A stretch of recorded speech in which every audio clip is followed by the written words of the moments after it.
ఇవ్వం. మీరు ఎవరు మా నాయకుల మీద దాడులు చేసో, మా నాయకుల మీద కొట్టో, లేకపోతే అరెస్టులు చేసో, వాళ్ళు మా ఇంట్లకి నిప్పులు పెడితేనో మీరు చేస్తున్నటువంటి రాజకీయ కుట్రలు డైవర్ట్ అయిపోతాయి, మర్చిపోతారు ప్రజలు అనుకుంటే మర్చిపోనివ్వం.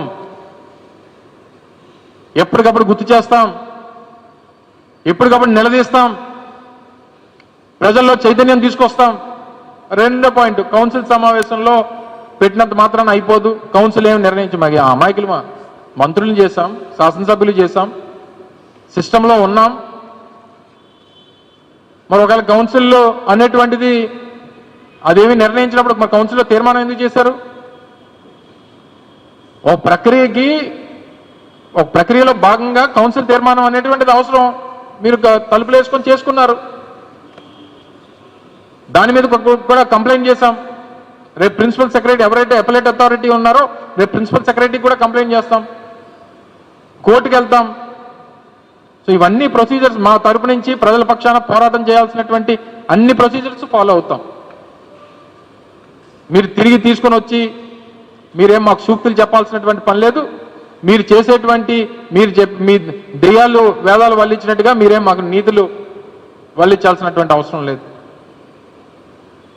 మీరు చేసినటువంటి భూదోపిడీ గురించి ప్రజలు ఇప్పటికే విశాఖపట్నం పరిసర ప్రాంతాలు, ఉత్తరాంధ్ర రాష్ట్రం అంతా కూడా దాని గురించి చర్చించుకుంటా ఉంది. మీ అంతటి మీరే 1000 కోట్ల రూపాయలు ఈ భూమి విలువ ఉంటుందని చెప్పి మీ అంతటి మీరే ఒప్పుకున్నారు.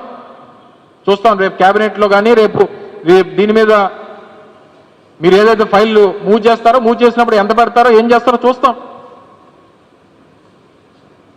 సో ఇవన్నీ కూడా మీరు చేస్తున్నటువంటి భూదోపిడీని, మీరు చేస్తున్నటువంటి రాజకీయ కుట్రల్ని, తిరుపతి లడ్డూ మీద మీరు చేసినటువంటి తప్పుడు ప్రచారాన్ని తిరిగి తీసుకొని వచ్చి మమ్మల్ని ప్రేరేపించడం.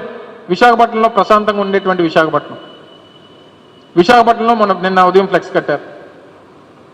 మా పార్టీ అధ్యక్షుడు కేకే రాజు గారు, మిగిలిన మా శాసనమండలి సభ్యులు, మిగిలినటువంటి ముఖ్య నాయకులందరూ వెళ్ళి కంప్లైంట్ చేశారు. తీరా సీసీ కెమెరా ఫుటేజ్లన్నీ తీస్తే అక్కడ తెలుగుదేశం పార్టీ సంబంధించినటువంటి వార్డు ప్రెసిడెంట్, ఒక ఐటీడీపీకి సంబంధించినటువంటి ఒక కార్యకర్త ఇద్దరు కలిసి ఆ ఫ్లెక్సీని ఏర్పాటు చేశారండి. రాసుకోవాల్సింది, కింద పేరు రాయాల్సింది. మేము పలానా వాళ్ళు పెడుతున్నట్టు కింద పేరు రాయవలసింది. ఎందుకు భయం? ఎందుకు మీకు? కేవలం ప్రేరేపించడానికి, మత విద్వేషాలు రెచ్చగొట్టడానికి, రాజకీయంగా కుట్రలు చేయడానికి, లా అండ్ ఆర్డర్ ఫెయిల్ అయితే సబ్జెక్ట్ డీవియేట్ చేయడానికి మీరు చేస్తున్నటువంటి తాపత్రయం అంతా కూడా కనబడతా ఉంది. ఈ ట్రాప్లో ఎవరు పడ్డానికి, వైఎస్ఆర్ కాంగ్రెస్ పార్టీ నాయకులు పడ్డానికి సిద్ధంగా లేరు. అందులో చంద్రబాబు నాయుడు గారికి ఏంటంటే ఆయన ఏం అనకపోయినా ఆయన అన్నట్టుగా ఫీల్ అవుతూ ఉంటాడు. మొన్న జరిగినటువంటి రాంబాబు గారి ఇష్యూలో ఒక మాస్ ఇన్సిడెంట్ జరుగుతున్నప్పుడు సహజంగా మానవ జన్మ ఎత్తినటువంటి ఏ ఒక్కడన్నా రియాక్ట్ అవుతాడు. నేను అమ్మని తిడుతున్నప్పుడు రియాక్ట్ అవ్వకపోతే మనిషివే కాదు నువ్వు.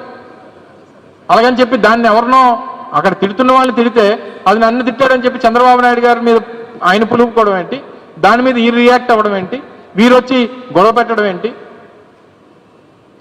మళ్ళీ దీనికోసం కొంతమంది పెద్ద మనుషులు నిన్న మొన్న ఈ ప్రాంతంలో వారు పత్రికల ముందుకు వచ్చి మీడియా సమావేశాలు పెట్టి మీరు అలా అన్నారు, ఇలా అన్నారు అని కొంతమంది వీడియోలు చూపించారు. నేను ఇప్పుడు మీ ముందు తెలుగుదేశం పార్టీ అధినాయకుడి దగ్గర నుంచి వారి పార్టీలో ఉన్నటువంటి నాయకుల వరకు ఏం మాట్లాడారో ఒక 2 నిమిషాలు